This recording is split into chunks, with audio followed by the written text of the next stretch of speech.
لیے ابلیس کو ملائکہ میں شامل کیا. ابلیس نے اتنے سجدے کیے، تاریخ اٹھا کے دیکھیے کہ صاحب کا سفر انبیاء میں ملتا ہے، فرماتے ہیں کہ ادھر سے ابلیس نے اتنے سجدے کیے، زمین پہ کوئی جگہ ایسی نہیں ہے جہاں ابلیس نے سجدہ نہ کیا ہو. جیسے ابلیس عبادتیں کرتا گیا، اللہ درجات بلند کرتا گیا، لیکن اللہ بھی ابلیس کے دل کے اندر کی حالت کو جانتا تھا، لیکن عبادت کا اجر دینا تھا. اس سے پتہ چلا عبادتیں بہت کرتے ہیں، بہت زیادہ کرتے ہیں، لیکن زیادہ کرنا معیار نہیں، دل میں علی کی محبت معیار ہے. عبادت تھی کیا وجہ ہے؟ بہت سارے لوگ ہمارے پاس آ گئے کہ اللہ جتنی عبادت کریں لیتے ہیں مشکلات زیادہ، روزہ بھی رکھتا ہوں، حج بھی کر رہا ہوں، نماز بھی پڑھتا ہوں، لیکن مشکلات زیادہ ہیں.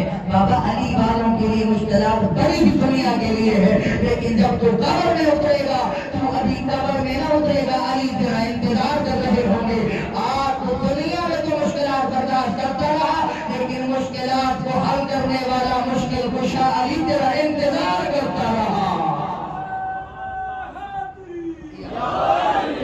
ابلیس کو عبادت کی وجہ سے اتنا مقام دیا، اللہ نے ملائکہ کی صفوں میں شامل کیا، لیکن اس دوران اللہ نے آدم کو بھی خلق کیا. آدم کو بنانے کے بعد مجسمہ بنا ہوا پڑا رہا. ابلیس آتے جاتے دیکھتا رہا، یہ کون ہے جو مٹی پہ پڑا ہے، مٹی سے بنا ہے؟ یہ کون ہے کہ جو اتنا پست اور حقیر ہو چکا ہے، کوئی پوچھنے والا بھی نہیں ہے.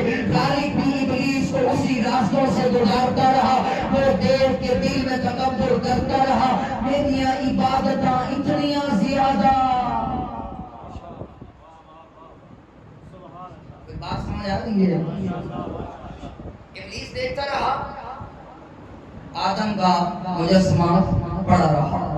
کہتے ہیں کئی ہزار سال تک، روایت میں 4000 سال تک یہ حضرت آدم کا مجسمہ پڑا رہا. لیکن پھر خالق نے اسی ناطق کے قرآن کی زبان سے یہ قرآن میں وہ جملے فرمائے، کہا کہ اے میرا حبیب انہیں کہہ دو. پھر چند لمحوں کے بعد ہم نے کہا وَنَفَخْتُ فِيهِ مِن رُوحِي فَقَعُوا لَهُ سَاجِدِينَ، جلدی کرو میں نے اس میں اپنی روح بھونک دی ہے، بس سارے کے سارے سجدہ کرو. فَسَجَدَ الْمَلَائِکَةُ، سارے ملائکہ نے سجدہ کیا، اِلَّا ابلیس، مگر ابلیس اکڑنے لگا. اللہ معرفت کو جانتا تھا کہ ابلیس میں کتنی معرفت ہے، لیکن اگلے مقام پہ چلیے. فقط یہاں آ کے رک گیا. اب خالق نے اگلا جو جملہ فرمایا ہے، ابلیس بتا تو صحیح، ما منعک یا ابلیس، ابلیس تجھے کس چیز نے روکا؟ جبکہ لما خلقت بیدی، جبکہ میں نے آدم کو تو اپنی قدرت سے خلق دیا ہے. اگلا جملہ بڑا حسین فرمایا قرآن میں، کہا ابلیس استکبرت ام کنت من العالین، کیا یا تو تو نے تکبر کیا ہے یا ان میں ہو گیا ہے جن کو میں نے خالی رکھا.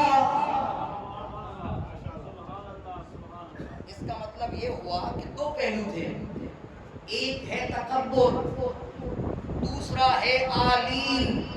تفسیروں میں ملتا ہے عالین سے مراد ہے بلند مرتبے والے. یعنی ابلیس دیکھ رہا تھا کہ میں نے اتنی عبادتیں کی ہیں، میں ان میں شامل ہو گیا ہوں جن کی وجہ سے اللہ نے کائنات کو خلق کیا ہے. خالق نے اس کی اوقات بتائی، کہا ابلیس سجدہ کرتا ہے یا نہیں؟ تیرے اندر دو خصوصیات ہیں، بتا یہ تکبر کرنے لگا ہے یا ان کو دیکھ رہا ہے جن کو میں نے سجدے سے بری و ذمہ رکھا ہے. فرماتے ہیں کہ یہاں ابلیس سوچنے پہ مجبور ہوا. اب یہاں ابلیس کا سوچنا تھا، خالق کی آواز آئی فاخرج منہا، ادھر سے نکل. یہاں میں نے رجیموں کے لیے نہیں رکھا، یہاں تو میں نے علی کے محبت والوں کے لیے رکھا ہے. اگلے مقام میں چلیے، اگلا پہلو کیا ہوا؟ میں کہتا ہوں میرا اللہ وجہ کیا تھی تو آدم کو سجدہ کروا رہا تھا، جبکہ سجدہ تو خالق کو تھا۔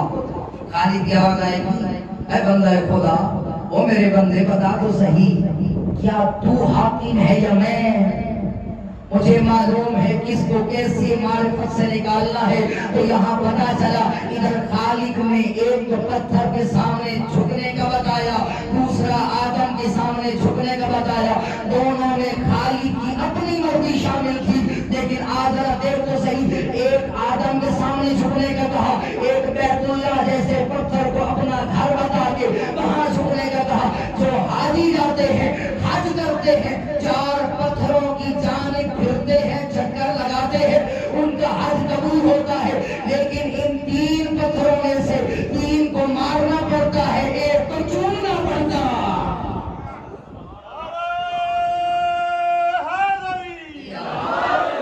جن کو معرفت کی بات سمجھ آئی ہے، جو اس پہلو تک پہنچے ہیں، وہ اس کا لطف لے کے جائیں گے۔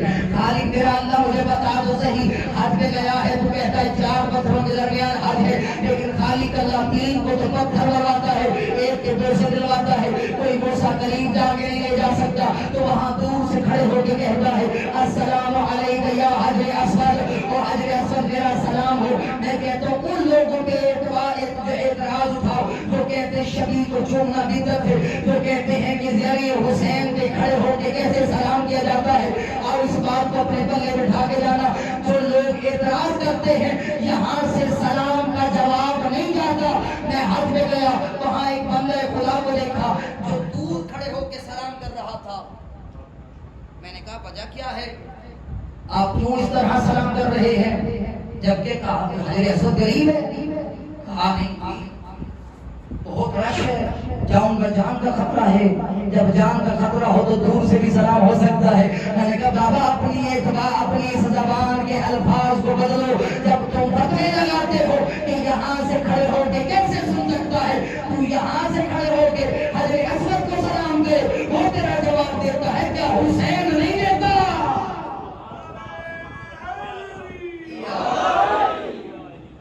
اگلے مقام یہ میرا اللہ بتا تو صحیح، آدم کو سجدہ کیوں کروایا؟ صلوات پڑھی جی کے نام سے۔ اللہم صلی علی محمد و آل محمد۔ میرا اللہ بتا تو صحیح، آدم کو سجدہ کیوں کروایا؟ آواز آئے گی بندہ خدا سن، کیونکہ میں ابلیس کے اندر کی جلن اور اللہ کے حسد اور اندر کے تکبر اور غرور کو جانتا تھا۔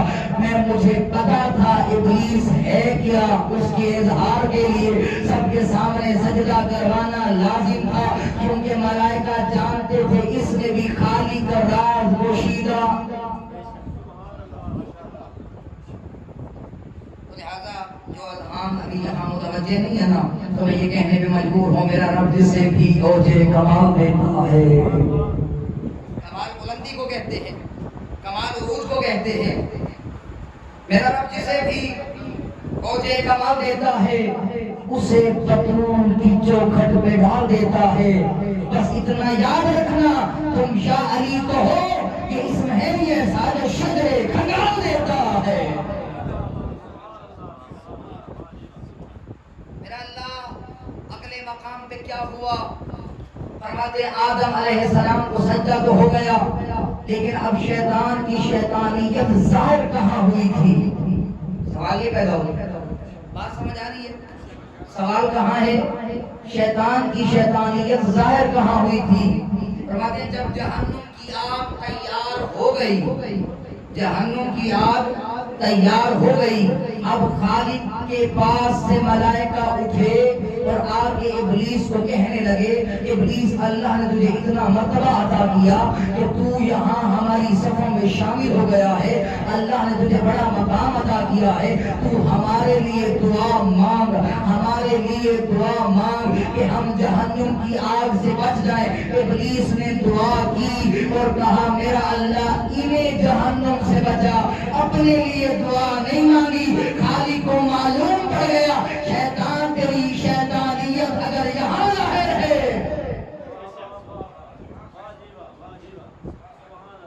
اس لیے کہتے ہیں جب دوسروں کو کہو نا دعا مانگو تو خود بھی آمین کہا کرو، خود بھی دعا مانگا کرو۔ ایسا نہیں ہے کہ میں دوسروں کو کہہ دوں دعا مانگو خود بھول جاؤں، نہیں وہ کئی لوڑے مولی سے خدا چھوڑا. کیسے ہوتا ہے؟ اگلے مقام پہ چلیے. اب حضرت آدم علیہ السلام کو سجدہ ہوا.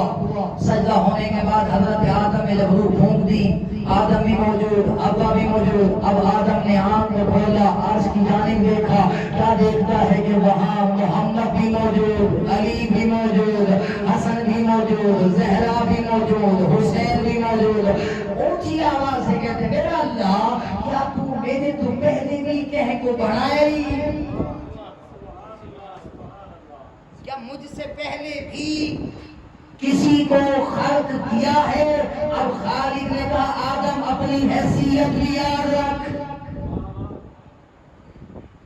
اپنی حیثیت بھی یاد رکھ. اب خالق پڑھنے والا قصیدہ, سننے والے ملائکہ, لاکھوں کے ملائکوں کا مجمع ادھر آدم بھی سن رہا ہے.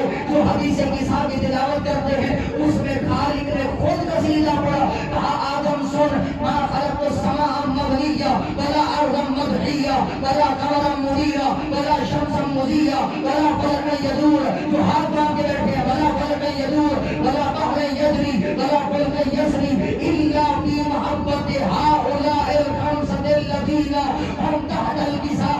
آدم سن, نہ میں آسمان بناتا, نہ میں زمین بناتا, نہ میں دریا بناتا, نہ میں دریاؤں میں چلنے والی کشتیوں کو بناتا, نہ میں پہاڑ بناتا, نہ میں پہاڑ کے ذرات شاموں کے سن لگے ہو. بابا اللہ نے قصیدہ پڑھی نبی. نہ میں آدم بناتا, نہ میں آدم تجھے بناتا, نہ میں آسمان کو بناتا, نہ میں زمین کو بناتا, نہ میں زمین کا بچھونا بناتا, نہ میں پہاڑوں کو بناتا, نہ میں ذرات کو بناتا, نہ تو کو بنے گا, نہ میں کو بنے گا. کس وجہ سے بنایا؟ الا فی محبت هؤلاء الخمسة الذین هم تحت الکساء. میں نے سب کو بنایا فقط ایک کی محبت میں. آدم اتنا غرور نہ کر کہ بتا دو کہ اگر یہ نہ ہوتے میں تجھے بھی خلق نہ کرتا.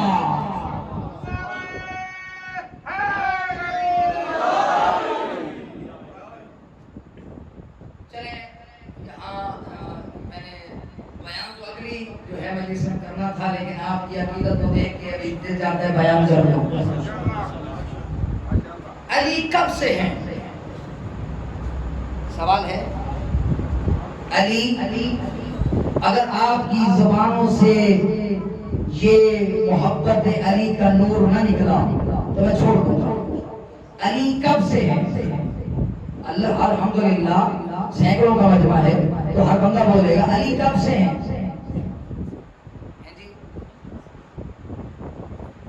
اللہ نے جب علی کو بنایا جب بھی نہ تھا.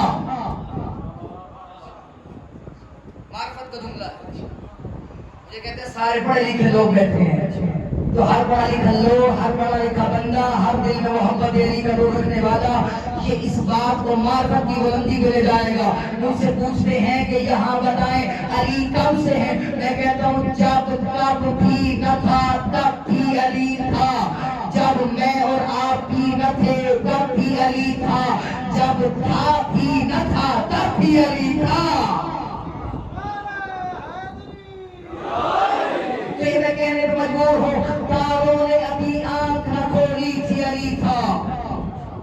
بولتے جائیں گے تو میں اگلے جملے پڑھوں گا. تاروں نے ابھی آنکھ نہ کھولی تھی علی تھا. نہ امن کا پیغام نہ ہولی تھی علی تھا. نہ زندگی تھی نہ موت نہ جینا تھا علی تھا.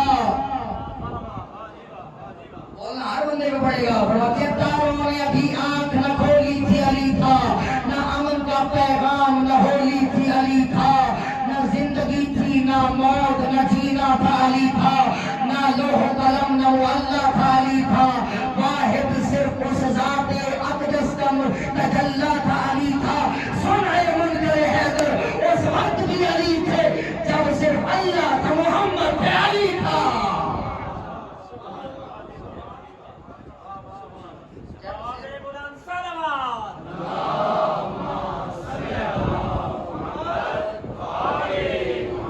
جب صرف اللہ تھا, محمد تھا اور علی تھا. اس وقت بھی علی تھے، سن اے منکر حیدر. جب یہ پڑھا تھا نا، ہر چیز بڑی مشکل سے یاد ہوتی ہے، بڑی محنت کرنی پڑتی ہے، لیکن ان اشعار میں محنت نہیں کرنی پڑی کیونکہ دل میں علی کا نور موجود تھا. اگلا مسئلہ کہاں پہنچا کہ حضرت آدم علیہ السلام کو کہا آدم اتنا تعجب نہ کر، میں نے یہ سب کچھ بنایا فقط انہی کی محبت میں بنایا. آدم اتنا غور رکھنا کہ میں نے سب کچھ انہی کی محبت میں خلق کیا ہے. کہا آدم سن، اگر یہ نہ ہوتے نہ میں جنت بناتا نہ جہنم بناتا، میں کسی چیز کو خلق نہ کرتا. اگلے جملے جو ہے حدیث میں ملتے ہیں، فرماتے ہیں کہ یہ قاعدۃ کئی بنا رہے تو ہم عربی لغت کی کتاب ہے اور وہ بھی آج بھی پلے اسٹور پہ موجود ہے. عائشہ بکس میں اس کا حوالہ دے رہا ہوں. اس میں اللہ رب العزت فرماتا ہے آدم سن، اگر یہ نہ ہوتے میں کسی چیز کو خلق نہ کرتا. آدم اگر تیری ان لوگوں میں سے، تیری اولاد میں سے کسی کے دل میں ان پانچوں میں سے ایک کے اندر کسی بھی بغض کی بو آئی، فقط بو آئی، میں اسے جنت تو کیا جنت کی خوشبو بھی نہیں سونگنے دوں گا. آدم جنت تو کیا، جنت کی خوشبو بھی نہیں سونگنے دوں. اب یہاں سے حضرت آدم علیہ السلام کو جنت میں بھیجا گیا، جنت میں پہنچ گئے.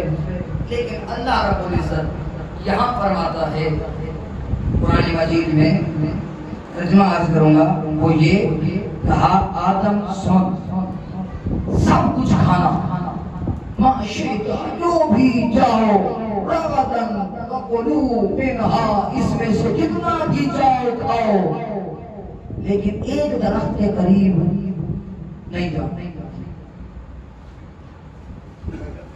اور سارے مردہ تو سوال ہے.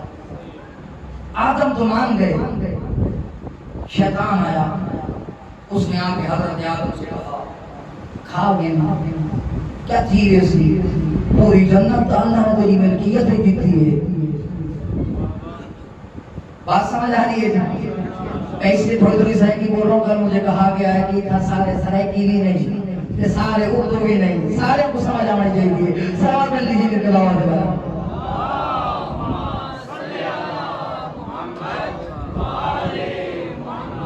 آدم کھا لو، کیا ہو جائے گا، خالق تجھ سے محبت کرتا ہے.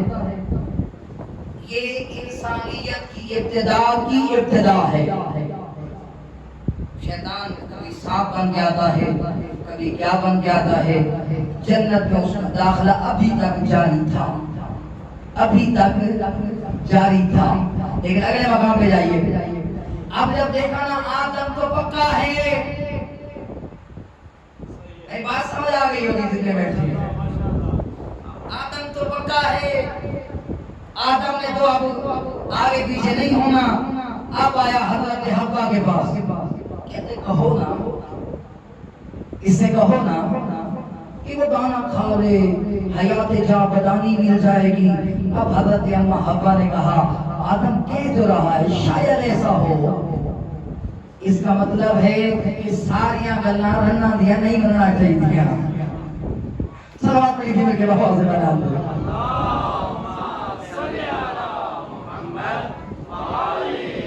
کبھی کبھی ذلیل بھی کرواتی ہیں، کبھی کبھی عزت بھی دلواتی ہیں. عزت بھی عورت کے ہاتھ میں، ذلت دلوانا بھی عورت کے ہاتھ میں ہے. ان کی پھر بابا سے بہن صلوات پڑھ لیجیے.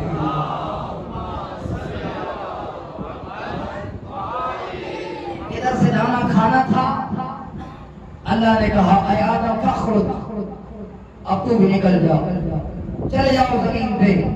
بعض روایات میں ملتا ہے آسٹریلیا کی سرزمین پہ آئے، بعض جو ہے سری لنکا کی سرزمین پہ آئے. مختلف مورخین نے لکھا ہے، فرماتے ہیں کوئی کہتا ہے مصر کی سرزمین پہ آئے، کوئی کہتا ہے کہ جدہ کی سرزمین پہ آئے اما حوا، اور مصر کی سرزمین پہ آئے حضرت آدم. یہ دونوں کی جدائی 1000 سال یا 100 سال کے بعد، مختلف روایات 100 سال کے بعد اللہ نے ان دونوں کو ملوایا. اب حضرت آدم علیہ السلام نے یہاں آ کے حضرت اما حوا سے ملے. یہ جبل رحمت جو موجود ہے، کہتے ہیں ادھر کسی کی بھی دعا رد نہیں ہوتی. جو حاجی گئے ہیں وہ گواہی دیں گے. ہر حاجی اگر جائے حج کے پہلے یا حج کے بعد جبل رحمت ضرور جاتا ہے اور وہاں جا کے دعا مانگتا ہے. کہتے ہیں اپنی دعا کسی چیز سے لکھ کے آؤ، اس کے گھر آنے سے پہلے دعا قبول ہو جاتی ہے، کیونکہ دعا مانگنے کا طریقہ سکھانے والا بھی اللہ. بات سمجھ آ رہی ہے جی؟ بات سکھانے کا. اب جب حضرت آدم روئے نا، کہتے مالک اللہ میری توبہ قبول کر لے. سینکڑوں سال گزرنے کے بعد اب خالق نے کہا جبریل جا آدم سے کہے مجھ سے ان ہستیوں کے بارے سے سوال کرے، ان ہستیوں کے ذریعے سے سوال کرے. جب ان ہستیوں کے ذریعے سے سوال کرے گا تو میں اللہ تم ملائکہ کو گواہ بناؤں گا اور آدم کی دعا پہ آمین کہوں گا.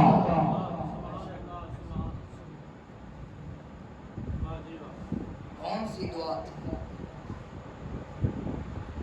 فرماتے ادھر سے آدم علیہ السلام نے ہاتھ دعا کے لیے بلند کیے، ادھر جبریل آسمان سے زمین پہ آیا. کہا آدم مام الہی بحق محمد وانت المحبوب وبحق علی وانت الاعلی وبحق فاطمہ وانت فاطر السماوات والارض وبحق الحسن وانت المحسن وبحق الحسین وانت قدیم الاحسان وتسعد المعصومین من ذریۃ الحسین علیہ السلام.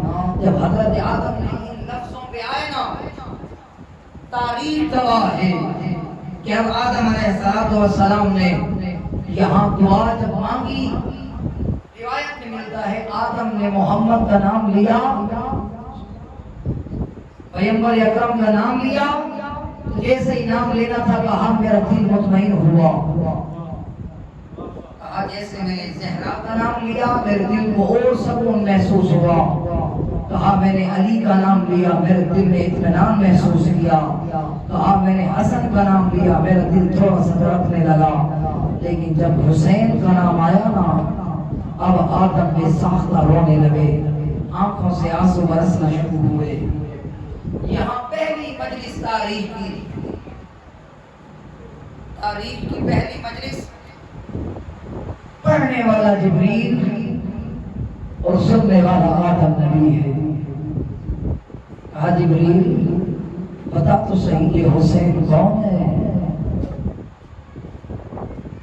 جتنے رونے کے لیے آئے بیٹھے ہو، آنکھوں سے آنسو جاری کرنے آئے ہو، زہرا کے لال کو بوسہ دینے آئے ہو، تم عزاداروں کو یاد کیا ہے زہرا نے. انہی عزاداروں کو یاد کر کے کہا ہے میرا اللہ میں اس وقت تک جنت نہ جاؤں گی جب تک اپنے بیٹے حسین کے رونے والوں کو نہ لے کے جاؤں. پہلی مجلس پڑھی، فقط یہاں مجلس رکی نہیں. اب کہا جبریل بتا تو صحیح ہوگا کیا؟ آدم نبی سن، تیری ہی امت سے ایک نبی ہوگا، اسی نبی کا ایک نواسہ ہوگا، جسے مارنے والی اسی نبی کی امت ہوگی. اب اگلا جملہ جبریل نے پڑھا الذی قتلوہ عطشانا غریبا بعیدا فریدا. آدم سن اس طرح ہوگا کہ وہ دگدگ صحرا میں، ریت کے گرم صحرا میں اکیلا پیاسا تنو تنہا بیٹوں کے لاشیں اٹھا کے، اپنے اصغر کا لاشا اٹھا کے، اپنے بھائی عباس کے بازو اٹھا کے، اپنے پردہ داروں کی چادریں قربان کروا کے، پھر لگدگ صحرا میں اس کی لاش پہ گھوڑے دوڑائے جائیں گے. آدم کے آنسو برسنا شروع ہوئے. ادھر اللہ کا عرش ہلنے لگا. فرماتے سارے ملائکہ نے گریہ شروع کیا. تاریخ کی پہلی مجلس جبریل نے پڑھی، لیکن دوسری مجلس زہرا کے شکم میں جب حسین موجود تھا، ماں پانی کو ہاتھ لگاتی، آواز آتی اما انا عطشان، اما تیرا پیاسا بیٹا. کل بھی کہا تھا آوازوں کو کھلا چھوڑ دیا کرو، کیونکہ یہاں زہرا آئی ہوتی ہے، یقیناً زہرا کی آواز آتی ہوگی۔ حضرات تیرا نقصان کچھ نہیں ہوا، میرے حسین کا بچہ کچھ نہیں۔ مرحبا فرماتے ہیں زہرا کے شکم میں حسین موجود ہے، جیسے جو پانی کو ہاتھ لگاتی آواز آتی اماں انا عطشان، اماں تیرا پیاسا بیٹا ہو۔ فرماتے ہیں لباس کو ہاتھ لگاتی آواز آتی اماں انا عریان، اماں تیرا بے لباس بیٹا ہو۔ تڑپنے لگ جاتی زہرا، لیکن فرماتے ہیں آخری آواز آئی اماں انا سہتان، زہرا نے تڑپنا شروع کیا۔ جب میں نے لوگوں کی کتاب میں اس کا معنی پڑھا تو سنو کہ کیا معنی لکھا ہے، اس میں تو یہ معنی ملتا ہے کہ گھوڑوں کی ٹانگوں کے نیچے کچلا جانے والا سلطان ہوتا ہے۔ اس کو جو زہرا نے سنا تڑپتی ہوئی دوڑتی ہوئی بابا کے پاس آئی، کہتی ہے بابا عطشان کی سمجھ آتی ہے، بابا عریان کی سمجھ آتی ہے، بابا بتا دو صحیح یہ سلطان کیا ہوتا ہے۔ اب پیغمبر نے تڑپنا شروع کیا، کہا زہرا نہ خود رو نہ مجھے بھلا، سلطان اسے کہتے جس کی لاش میں گھوڑے دوڑا دیے جائے، سلطان اسے کہتے جس کی لاش اکیلی ہو کوئی بچانے والا نہ ہو۔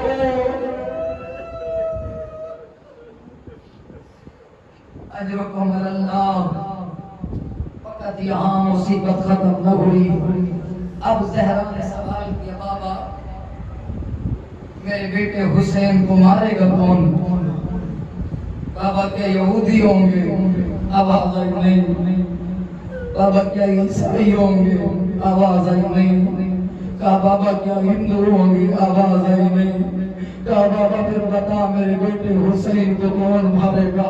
اب پیغمبر نے اپنا سر نیچے کیا، آنکھوں سے آنسو جاری ہوئے، تڑپ کے کہا میری بیٹی زہرا یہ میرے مارنے والے نہ ہندو ہوں گے نہ عیسائی ہوں گے نہ کوئی غیر مسلم ہوگا، بلکہ اسی تیرے بابا کی امت ہوگی جو اپنے ہی گھوڑوں پر سوار ہو کے تیرے بیٹے حسین کی لاش کو دلوائے گی۔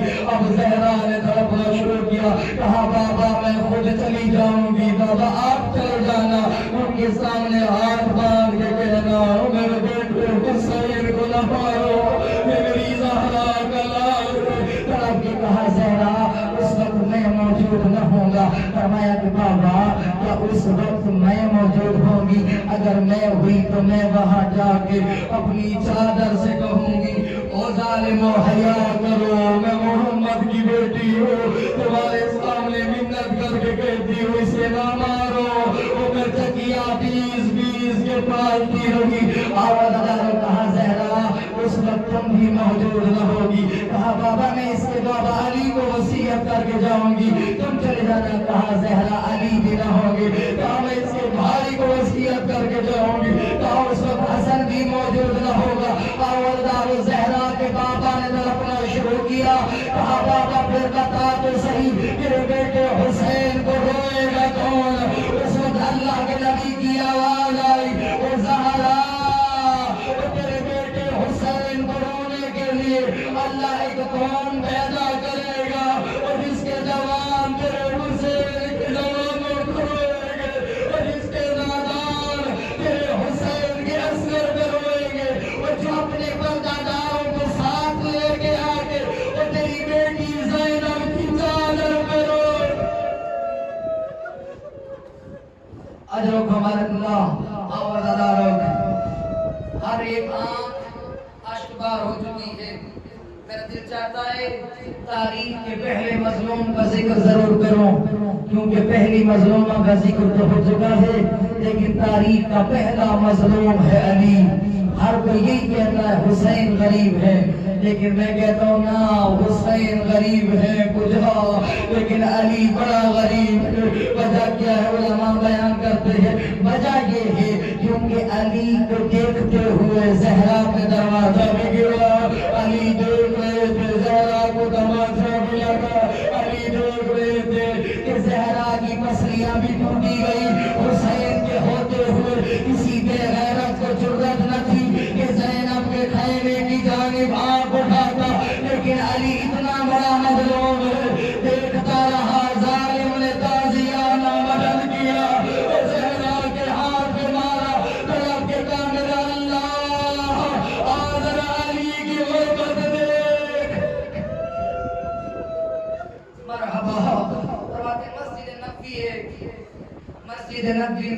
موجود صحابی گفتگو کر رہے ہیں، بتاؤ غریب کسے کہتے ہیں؟ کوئی کہتا ہے کسی کے پاس مال نہ ہو غریب اسے کہتے ہیں، جو شرما کے رو رہے ہو۔ کسی نے کہا جس کے پاس اولاد نہ ہو غریب اسے کہتے ہیں، کسی نے کہا جس کے پاس جو پردیس میں مارا جائے غریب اسے کہتے ہیں۔ یہ سارے گفتگو کرتے ہوئے علی مولا کے پاس آئے، جیسے جو علی مولا کے پاس آئے کہا مولا بتاؤ غریب کسے کہتے ہیں؟ فاتح خیبر علی تڑپنے لگا، دھاڑے مار کے رونے لگا، کہا آئے میرے اصحاب بتاؤ کیا مجھ سے بڑا بھی کوئی غریب ہو سکتا ہے؟ فاتح خیبر علی ہو، بچوں کی ماں کو لوگ مارتے رہے دیکھتا رہتا ہوں، کیا مجھ سے بڑا بھی کوئی غریب ہے؟ اجرکم اللہ آواز دارو، بس آ گیا وہ لمحہ جب ادھر سے علی مولا کو غربت۔ آپ یہ بھی بیان کرتا چلو، جو بھی عزادار جاتا ہے نا آج بھی ذریعے علی ابن ابی طالب پہ نگاہ پڑتی ہے نا، آج بھی انہی سنہرے الفاظ کے ساتھ یہ لفظ موجود ہیں۔ جتنے گئے گواہی دیں گے، اگر آج بھی گئے ہونا جو 40 پہ جا رہے ہیں وہ جا کے دیکھ کے آئیں گے، پہلا سلام وہاں لکھا ہے السلام علیک یا انت افضل المظلوم و تاریخ پہلا مظلوم تجھ پہ سلام ہو، و تاریخ غریب مظلوم تجھ پہ سلام ہو، و تاریخ وہ مظلوم و جس کے سامنے دروازہ جلا تجھ پہ سلام ہو۔ یہی سلام ہر عزادار پڑھتا ہے، لیکن غربت کی انتہا یہاں سے شروع ہوئی کہ ادھر سے حسن مولا بابا کو اٹھا کے سر میں ضربت لگی ہوئی ہے، چاروں بیٹے اپنے بابا کو اٹھا کے جا رہے ہیں۔ تھوڑی دیر کے بعد گھر کے قریب پہنچے نا، علی مولا نے کہا حسن بیٹا میرا میت یہیں رکھ دو۔ کہا بابا یہ تو تیرے چاہنے والے ہیں، بابا کیوں انہیں بھیجتا ہے؟ کہا حسن بیٹا میرا میت یہیں رکھ دو، میرے اصحاب سے کہو اپنے اپنے گھروں کو چلے جائیں۔ کہا بابا یہ تو تیرے چاہنے والے، جیسے جو کہنا تھا فاتح خیبر علی تڑپنے لگا۔ کہا حسن بیٹا میری حالت دیکھ کے میری بیٹی میں بیر بلند کرنے میں علی کی غیرت گوارا نہیں کرتی، اور میرے بیٹیوں کے رونے کی آواز اور میرے اصحاب کے کانوں تک پہنچے۔ آج سارے مل کے کہو یا علی اتنا بڑا غیرت مند تھا، لیکن آج کوفہ کے بازار، آج شام کے بازار مولا دیکھ اور تیری بیٹی سر پہ ہاتھ رکھ کے کہتی ہے حیا کرو میں زہرا کی بیٹی۔ فقط یہاں مصیبت ختم نہیں ہوئے، مصیبتوں کے پہاڑ اب شروع ہوئے۔ آپ سارے مل کے کہتے ہیں سلام پیش کرتے ہیں تاکہ میری آنکھ آزادی ہمارے مرحومین کے قبروں میں جا کے کہے جو تمہارے بیٹے نے سلام بھیجا تھا اس سلام کا جواب دینے آئی ہوں۔ السلام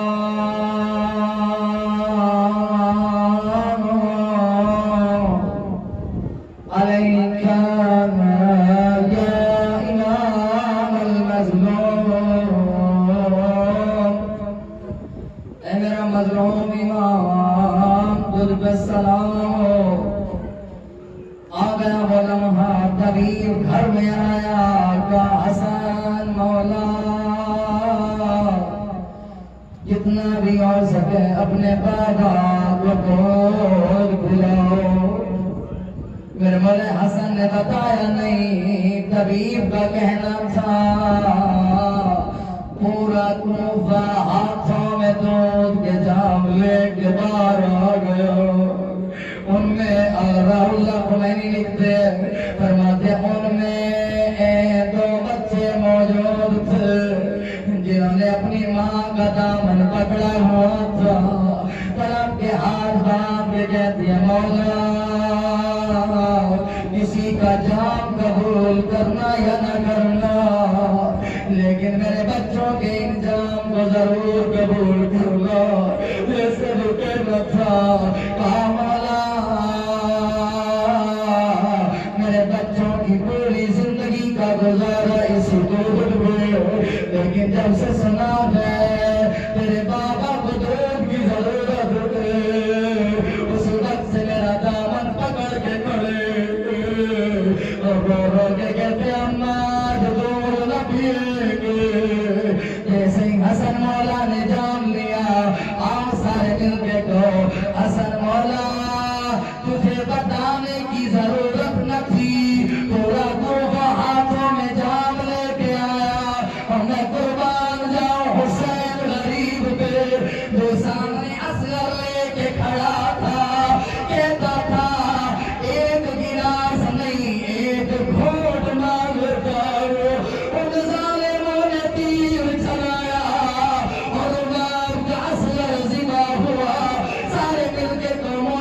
پھر بھی اچھی قسمت ادرکم اللہ آ گیا وہ لمحہ آخری جملہ جس نے دعا مانگ لی ہے دعا مانگی والا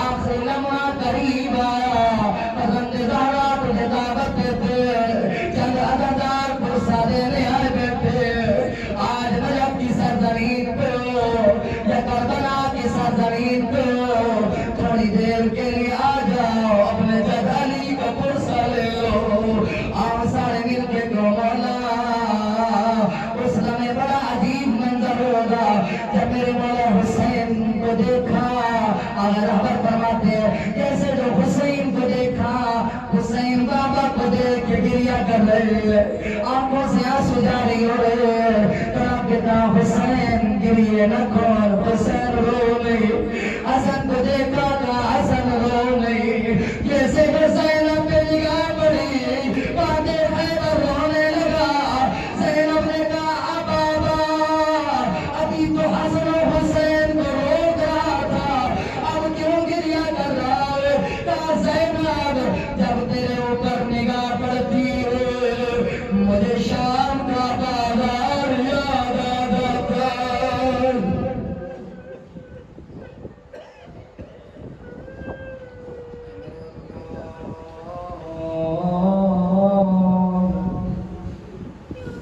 تجھے علی کی غربت کا واسطہ جتنے بڑی اولاد والے ہو آخری جملہ اپنے وقت کے امام کے لیے ہر مجلس میں آخر میں پڑھتا ہوں شاید قبر میں میری ضمانت کے لیے یہی کافی ہو آخری لمحہ قریب آیا پھر مولا علی نے تڑپ کے کہا زینب قدر منی الیہ یا بنتی اے میری بیٹی میرے قریب ہو آپ سے پوچھتا ہوں جن کی بیٹیاں اپنے اپنے گھروں میں چلی جاتی ہیں ہر باپ عید پہ جاتا ہے تو کیا کام کرتا ہے بیٹی پاؤں پہ قدم رکھتی ہے پاؤں پہ ہاتھ رکھتی ہے ادھر باپ آگے بڑھ کے بیٹی کی پیشانی کا بوسہ لیتا ہے سارے مل کے آؤ علی مولا کی غربت کو دیکھو جیسے جو زینب قریب آئی تو تڑپ کے کہا زینب اپنی کلائیوں سے چادر ہٹاؤ جیسے جو چادر ہٹانے کا نام آیا اب علی مولا نے کہا کلائیوں کو قریب لاؤ جیسے جو کلائیاں قریب آئی علی مولا نے اپنے لب رکھ کے بوسے دینا شروع کیے اور زینب عالیہ نے تڑپنا شروع کیا رو رو کے کہا بابا ہر باپ بیٹی کی پیشانیوں کا بوسہ لیتا ہے بابا تو میری کلائیوں کے بوسے کیوں لے رہے تڑپ کے کہا انہی ہاتھوں میں رسیوں نے آنا ہے جیسے جو رسیوں کا نام آیا فاتح خیبر کی بیٹی نے تڑپنا شروع کیا کہا بابا جس کے 18 بھائی ہو اس کے ہاتھوں میں رسیاں کیسے کہا بابا جس کا عباس جیسا بھائی ہو بابا اس کے ہاتھوں میں رسیاں کیسے تڑپ کے کہا جس عباس کے تو ناز کرتی ہے وہ عباس کے بازو کرم